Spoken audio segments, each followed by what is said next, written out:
ассалому алайкум кадбонони азиз, ба канали Кулчақанд хуш омадед. имрӯз тарзи таҳияи нахудбуракро пешниҳод мекунам. албатта буракро дар ҳар маҳалҳои тоҷикистон ба таври худ омода мекунанд. дар баъзе қисматҳо ба дохилаш умуман чизе намеандозанд, баъзеҳо дар равған бирён мекунанд, дар баъзе қисматҳо дар танӯр мепазанд. ман ҳам тарзи таҳияи худро пешниҳод мекунам. умедворам писандатон меояд. ташаккури зиёд.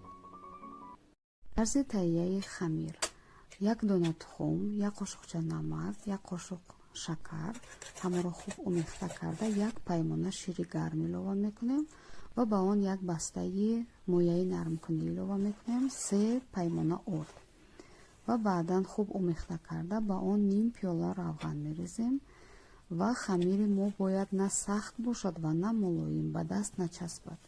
баъдан хамирро ба ду тақсим мекунем, ба ду зувола ва мегузорем дам гирад. 500 грамм нахути нимаиро то пухта шуданаш меҷӯшонем. 2 дона пиёзро то тилоранг шуданаш бирён мекунем ва баъдан ба нахут илова карда вобаста ба хоҳишатон намаку адвия ҳарчи ки дӯст медоред илова кунед ва ҳамаро хуб омехта карда бо блендер махлут мекунем.